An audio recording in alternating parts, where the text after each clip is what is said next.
The eggs cracked open on the marble floor of the throne room, right in front of King. No one expected it to happen like this. The ceremony had been planned for months. Priests had blessed the hall. Nobles from every corner of the kingdom stood in rows of silk and polished armor, waiting to witness something that hadn't happened in over 60 years. 3 dragon eggs, the last known clutch in the realm, had been carried in on a velvet cushion and placed at the foot of the throne. Tradition said the hatchlings would open their eyes, look upon the king, and bond with the crown forever. The first crack split the smallest egg down the middle. Then the second, then the third. Steam rose from the shells as 3 small shapes pushed their way into the world, wet-winged and trembling, blinking against the candlelight. For a moment, the entire hall held its breath. Then the hatchling screamed. It wasn't the soft, curious chirp everyone had been told to expect. It was sharp, frightened, and full of panic. The smallest one scrambled backward across the marble, so fast it slammed into a pillar. The largest one reared up and bared teeth barely long enough to see, hissing at the king's outstretched hand. The third dragon, the smallest of the 3, simply turned and bolted for far into the hall, wings flailing uselessly against the floor. The king froze, his hand still hanging in the air. He was not a cruel man in the eyes of history. Not yet. But he was proud, and pride does not enjoy being humiliated in front of half the nobility of the kingdom. "Catch them," he said quietly. It should have been simple. Grown men in polished armor against 3 creatures who had been alive for less than a minute. But the hatchlings moved with a desperation none of the guards had trained for. They ducked under legs, scrambled over marble too fast for boots to follow, and burst through the open doors of the throne room before a single hand could close around them. By the time the guards reached the courtyard, the dragons were gone.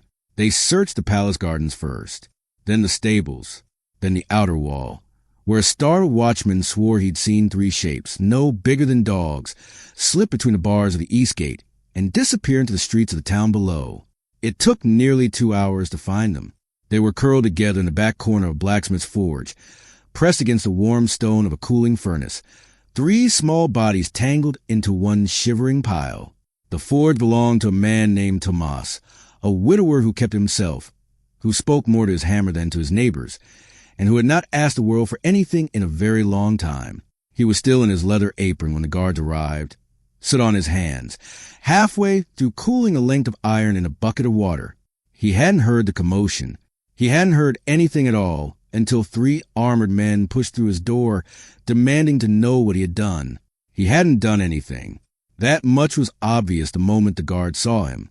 He was as confused as they were, staring at the small, wet-winged shapes curled in the corner of his shop as if they had fallen out of the sky and landed there by accident. One of the guards stepped forward to lift the smallest hatchling away. The moment his fingers touched its scales, he cried out and stumbled back, clutching his hand like it had been burned. There was no mark on his skin, no visible wound, but the pain on his face was real, and it was enough to make the other 2 guards stop where they stood. The hatchlings didn't move from the corner. They didn't run from Tomas away. They had run from the king. If anything, they pressed closer to him, the largest one curling its tail gently around his boot as if it belonged there. Tomas looked down at the small creature wrapped around his leg, then up at the guard standing frozen in his doorway, then back down again. "I don't understand," he said quietly. Neither did they. But word was already moving to the streets outside, faster than any of them could stop it, and by nightfall, everyone in the kingdom would know that the last dragons alive had looked upon their king and chosen, instead, a blacksmith who had never once asked to be chosen. The guards did not know what to do with a man. The dragons refused to leave. They stood in the doorway of the forge for a long while, watching the 3 hatchlings press themselves closer to Tomas with every step anyone else took toward them. The captain sent one of his men running back to the palace for instructions, and the other 2 stayed behind, keeping their distance in the corner where the dragons had made their choice. Tomas didn't move much either. He crouched slowly, the way he might approach a spooked horse, and set down the length of iron he'd forgotten he was still holding. The smallest hatchling, the one that had bolted the length of the throne room on legs barely a minute old, lifted its head and looked at him with eyes the color of molten copper. He had never been this close to a dragon before. Nobody alive had. Not really. The last clutch before this one had hatched decades ago, and those dragons had grown old and passed on long before Tomas was even born. Everything he knew about them came from stories told by old men in the tavern. Stories that usually involved fire and glory and very little truth. The hatchling in front of him didn't look like fire and glory. It looked exhausted, small, afraid of everything except him. He reached out, slow enough that the guard behind him tensed, and rested 2 fingers gently against the top of its head. The dragon leaned into his hand. Nothing happened. No flash of light. No burst of magic. Nothing the guards could point to and explain later to the king. But the hatchling's trembling eased just slightly, and the other 2 shifted closer, drawn by something none of them could name. The captain finally spoke. "You'll need to come with us." Tomas straightened, careful not to disturb the small tail still wrapped around his boot. "And them?" "They come too." It turned out to be easier said than done. The moment a guard reached for the largest hatchling again, it hissed and snapped its jaws, not quite biting, but close enough to make the point. When they tried to lift the smallest one, it let out a cry so sharp that windows 2 streets over rattled in their frames. In the end, the only way to move the dragons at all was to let them follow Tomas on their own, walking in a tight, nervous cluster around his legs, while half the town came out to watch a blacksmith march up the hill to the palace, with 3 dragons trailing behind him like ducklings. By the time they reached the throne room again, the king had had 2 hours to think, and thinking had not improved his mood. He sat rigid on his throne, flanked by advisors murmuring behind raised hands, and watched the strange procession enter his hall. The hatchlings hesitated at the doorway, the same fear from before flickering across their small faces. But Tomas kept walking, and after a moment, they followed. "Explain this," the king said. Tomas bowed, awkward and unpracticed, still in his soot-stained apron. "Your Majesty, I don't have an explanation. They were in my forge when the guards found them. I never sought them out." "Dragons do not choose blacksmiths," the king said. "They choose crowns. They choose bloodlines. That is the old bond, the one my ancestors kept for 300 years before the last clutch died out." One of the advisors, an older man with a scholar's stoop and ink-stained fingers, stepped forward and cleared his throat. "Perhaps, Your Majesty, if I might examine the man's forge. There are old writings on dragon bonding that speak of instinct and memory passed through blood, not just royal blood. It's possible something in his history." "Enough theories," the king snapped. Then, quieter, almost himself, "Bring them to the royal nursery tonight. Separate them from him. If the bond is only proximity, it will break on its own." Tomas felt something tighten in his chest at those words, though he couldn't have explained why. He looked down at the 3 hatchlings pressed against his legs, and for the first time since they'd found him, he felt the weight of what was happening settle over him. These weren't lost animals. They were the last of something the whole kingdom believed belonged to Crown, and he was standing in the middle of a decision far bigger than he had ever asked to be part of. The old advisor was still watching him with something close to curiosity, as if he recognized a piece of a puzzle nobody else in the room could see yet. "Your name," the scholar said quietly. "What did you say your name was?" "Tomas."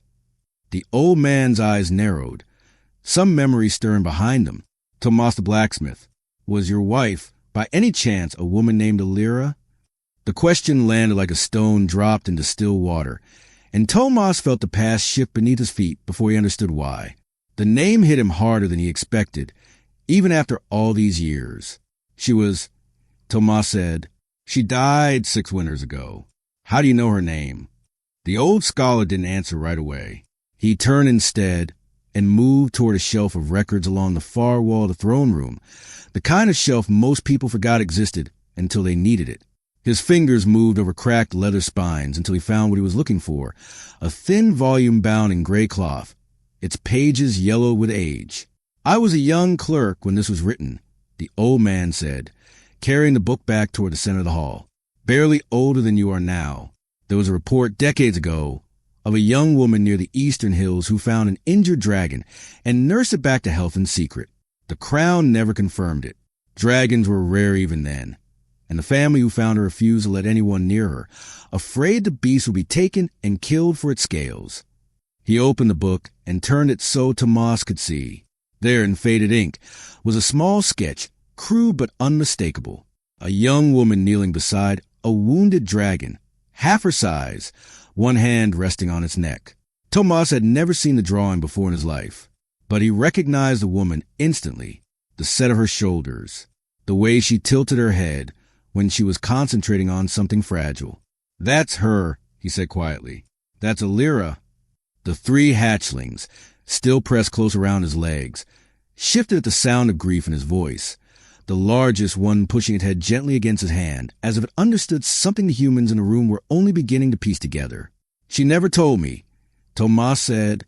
20 years married, and she never once mentioned a dragon. "Perhaps she didn't think it mattered anymore," the scholar said gently. "Or perhaps she was protecting it, even after all that time. Dragons remember kindness. Tomas, not the way we remember it, written down and retold. They carry it differently, passed through instinct, through blood, through whatever it is that makes a hatchling walk toward one man in a room full of guards and never once look back at the throne." The king, who had been listening in silence, shifted forward on his seat, his jaw tight.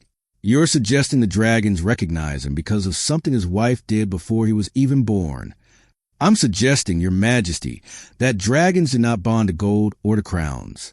They bond to the kind of heart that would kneel beside a dying, frightened creature and ask for nothing in return. If the mother of this clutch carried any memory of Alira's kindness, it's entirely possible that memory passed to her hatchlings the moment they opened their eyes and looked for the safest thing in the room." Tomas said nothing for a long moment. He looked down at the three small dragons curled against him. And for the first time since his wife's death, he felt something in his chest that wasn't quite grief and wasn't quite loneliness. It felt, strangely, like being handed a piece of her he never knew was missing. The king did not share the sentiment. "Old stories and old drawings do not change my kingdom's laws," he said, rising from his throne. "These dragons belong to the crown, regardless of which forge they wandered into. Take them to the nursery tonight, as I ordered. If instinct brought them to this man, then time and proper care will bring them to their rightful place." The guards moved to obey, and this time there was no hesitation in the king's voice to give him pause. Tomas felt the smallest hatchling tighten its grip around his leg, its small claws pressing to the leather of his boot, and he understood, with a certainty that surprised him, that whatever happened next was not going to be simple. The nursery had been built for dragons that never came. It sat in the highest tower of the palace, a round stone room with tall windows and a floor lined in warm sand, prepared decades ago in hope of a bond that had never returned until now. Silk cushions lined the walls. Gold feeding bowls sat untouched in the corner. Everything about the room had been designed by people who understood dragons only through legend, never through truth. The hatchlings did not want to go. It took 6 guards to carry them up the tower stairs, and even then, it was less carrying and more struggling, each dragon twisting and crying out with a sound that made the servants in the hallway cover their ears. Tomas was made to wait below, in a small stone chamber off the main hall, while the guards did what the king had ordered. He heard the moment things went wrong before anyone told him. The cries changed. What had been sharp and frightened became something thinner, weaker, like a candle flame struggling against wind. Tomas was on his feet before he decided to stand, moving toward the door of his chamber, and found it locked from the outside. He pounded on the wood until his palms ached. Nobody answered. Upstairs in the round tower room, the largest hatchling had stopped struggling entirely. It lay curled in the sand, its scales, which had gleamed a deep, healthy green just hours before, now dulling to a pale, ashen gray. The other 2 were following the same slow fade, their small chests rising and falling with less strength each time. The old scholar, who had insisted on following the guards up despite his aching knees, stood frozen at the sight. He had read about this in the same faded text that held the sketch of Alira, old warnings written by men who studied dragons centuries ago and were mostly dismissed as superstition. A forced bond, taken before a dragon chooses on its own, doesn't fail quietly. It starves something inside them, not their bodies. Something older than that. "Send for the king," the scholar said, his voice tight. "Now." By the time the king arrived, breathless from climbing the tower stairs himself, the hatchlings were barely moving. Their once bright eyes had gone dull, half-closed, and the youngest, the one who had first pressed his head into Tomas's hand back in the forge, let out a sound so faint it barely reached the corners of the room. "What is happening to them?" the king demanded. "Exactly what the old text warned against," the scholar said. "You cannot force what has already been chosen, your majesty. Their magic isn't obedience. It's trust. And right now, they don't trust anyone in this room." Down in the locked chamber, Tomas had stopped pounding on the door. He pressed his ear against the wood instead, and though the tower was 2 floors above him, he swore he could feel something in his chest tighten in time with a fading heartbeat that wasn't his own. He didn't understand it. He couldn't explain it to anyone, not even himself. But he knew, with a certainty that settled into his bones like cold iron, that if someone didn't open this door soon, something in this palace was going to break that no apology could ever fix. He threw his shoulder against the door once, twice, feeling old with grown behold. On the 3rd try, it splintered just enough for him to see a sliver of hallway beyond it, empty. Every guard called away to the tower, where 3 small lives were slipping towards something none of them had a name for. Tomas forced his way through the broken door and ran. He took the tower stairs 2 at a time, lungs burning, the sound of his own boots against stone the only thing he could hear until he reached the top and pushed into the nursery. The sight stopped him cold. 3 dragons lay in the sand, barely larger than dogs, their scales gone the color of ash, their breathing so shallow it barely stirred the small clouds of dust beneath their snouts. The king stood over them, no longer proud, no longer certain, just a man watching something he couldn't fix with an order. The old scholar knelt beside the largest hatchling, murmuring words from his gray book, though Evie seemed to know they wouldn't be enough. Tomas didn't wait to be invited in. He crossed the room and dropped to his knees in the sand, exactly the way, he realized with quiet ache, his wife must have knelt beside a wounded dragon 20 years before him. He said nothing grand. He didn't know any old words, any healing chants the scholar might have found in his book. He simply rested his palm against the smallest hatchling's head, the same way he had in the forge that morning, and spoke low and steady, the way he used to speak to a nervous horse before shoeing it. "I'm here," he said. "You're not alone." The change wasn't instant, but was immediate enough that everyone in the room saw it happen. The gray along the hatchling scales cracked like ice under warm water, color bleeding back in from where his hand rested outward, deep green returning first, then the faint copper shimmer along its wings. Its breathing steadied. Its eyes opened, weak but alive, and it pressed its head into his palm like it had done from the very first moment. The other 2 stirred a heartbeat later, drawn by something none of them could see, crawling weakly across the sand until all 3 were pressed against him again, exactly as they had been in the forge. The king said nothing. For once, there was nothing to order. Word of what happened in the tower spread to the palace before the sun set, and from the palace, it spread to the town, and by morning it had reached every farm and market square within a day's ride. People who had never cared much for royal ceremonies found themselves talking about a blacksmith who had run through a locked door to save 3 dying dragons with nothing but his hands and his voice. By the 2nd day, a crowd had gathered outside the palace gates.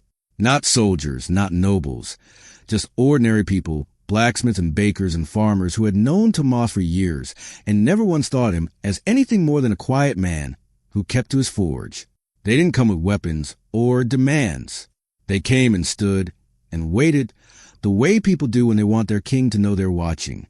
Inside the palace, the king paced the length of his chamber while his advisors argued in low voices behind him. The old scholar reminded him, gently but firmly, that word of the near tragedy in the tower had already reached every noble house within riding distance, and that a king remembered for nearly killing the kingdom's last dragons would not be remembered kindly. The advisor who first pushed the forced bonding stood in the corner, saying nothing at all now, his earlier confidence nowhere to be found. The king stopped pacing and looked out the window, down at the crowd gathered at his gates, at the quiet, patient way of a town that had chosen its side, without needing to be told which one was right. "Bring the blacksmith to me," he said finally, "and the dragons, all of them, tonight, in front of court." Something in his voice had changed since the tower. It wasn't defeat, not exactly.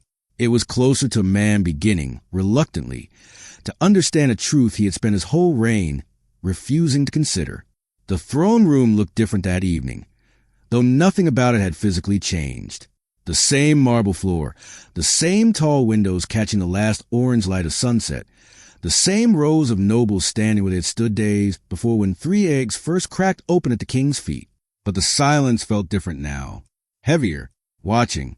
Tomas walked in with the 3 hatchlings close at his sides, their scales full and bright again, deep green and copper catching the torchlight as they moved. They no longer trembled the way they had that first morning. They walked like they belonged somewhere, and for the first time since this had all begun, so did he. The king rose from his throne as they approached, and for a long moment no one spoke. The old scholar stood near the front of the gathered court, his gray book held against his chest like something sacred now rather than merely historical. Even the advisor, who had once pushed hardest for the forced bonding, kept his eyes on the floor. "I have spent 3 days," the king said, "trying to understand what my ancestors understood without needing to be taught, that a dragon's loyalty cannot be commanded. It can only be earned." He looked at Tomas, and there was no anger left in his face, only something quieter, harder for a proud man to say out loud. "I nearly cost this kingdom, the only dragons left in the world, because I believed the crown was enough. It isn't. It never was." He stepped down from the dais. Closer than kings usually stood the blacksmiths, and knelt slowly in front of the 3 hatchlings. He did not reach for them. He had learned that much. At least, the largest hatchling studied him for a long moment, head tilted, and then did something none of them expected. It stepped forward just slightly and touched its head briefly against the king's outstretched hand before pulling back again to Tomas's side. It wasn't a bond. Everyone in the room understood that, but it was something closer to forgiveness than the king had any right to expect, and his breath caught at the small, undeserved kindness of it. "They chose you," the king said quietly, looking up at Tomas. "Not the throne, not the crown. You. And I nearly destroyed that because I couldn't accept the truth a blacksmith understood without ever being told." Tomas didn't know what to say to a king kneeling in front of him. He looked down instead at the 3 dragons pressed against his legs, at the small, steady weight of them, and thought of his wife kneeling in a field 20 years ago beside a dying creature she never told him about. He thought she would have liked this moment. She would have liked that kindness, once given freely, had found its way back around to him. "They didn't choose me because I'm special," Tomas said finally. "I think they chose me because I never asked them to be anything other than what they are." The old scholar, watching from the crowd, smiled at that in a way that suggested he'd been waiting his whole life to hear someone say out loud. The king rose to his feet, and when he spoke again, his voice carried to every corner of the silent hall. "Then let it be known from this day that the crown does not own the loyalty of dragons. It is earned, freely given, and never commanded. And let it be known that this kingdom's dragons have chosen their warden, and I will not stand against what they have already decided for themselves." A murmur moved to the gathered nobles, uncertain at first, then softening into something like relief. Outside the palace walls, the crowd that had waited 3 days for an answer would not have to wait much longer.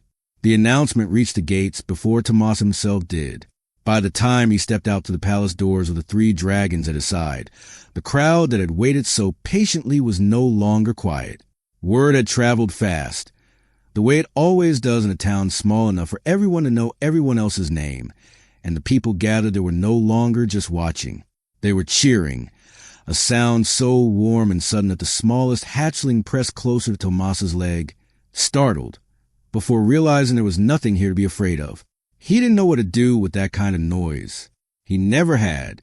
All his life, Tomas had been a quiet man in a quiet forge, content to let his work speak for him instead of his words. But he stood there in the fading light, 3 dragons at his side and a kingdom's attention on his shoulders, and found that for once, he didn't mind being seen. The king made it official within the week. Tomas was named the kingdom's dragon warden, a title that hadn't existed in living memory, and one that came with no crown, no throne, nothing but the simple understanding that the dragons would remain where they had chosen to be. His forge was expanded, not into some grand palace tower, but into a larger version of exactly what it had always been. Warm stone and open windows and the smell of iron and coal, because that was a place the dragons had felt safe enough to call home. The old scholar visited often in the months that followed, always with his gray book under his arm, always eager to write down whatever new thing the hatchlings did as they grew. He was the one who finally told Tomas the rest of what the old records said about dragons and the people who cared for them, that the bond wasn't magic in the way most people imagined it. It was simpler than that and harder to fake. A dragon could sense the difference between a hand that wanted something and a hand that wanted nothing at all. Tomas thought about that a lot, working at his anvil in the evenings while 3 dragons, growing steadily larger and stronger, dozed in the warm sand he'd laid down near the furnace. He thought about his wife, and the field she never told him about, and the kindness she had planted so many years ago without ever knowing it would grow into this. He liked to think she knew now, somehow, that she'd be glad the dragons had found their way home, even if it took them 20 years and a locked door and a king humbled onto his knees to get there. The kingdom changed slowly after that, the way most true things do. Nobles who once believed dragons belonged to bloodlines learned instead that they belonged to whoever earned their trust. Children in the town grew up telling stories about the blacksmith and his dragons, stories that would probably grow taller and stranger with every passing year, the way all good stories do. And on quiet evenings, when the forge had cooled and the last of the daylight slipped behind the hills, Tomas would sit outside his door and watch 3 dragons chase each other through the grass, wings stronger every week, laughter in every clumsy tumble. He would think, not for the first time, that he had never asked for any of this. He had never asked to be chosen. But some things, he was learning, choose you anyway, and if you're patient enough and kind enough and willing to kneel in the sand beside something small and frightened, sometimes the world finds a way to give you back exactly what you thought you'd lost. If this kind of story is one you want to see more of, there are more legends like this one waiting to be told. Come back for the next.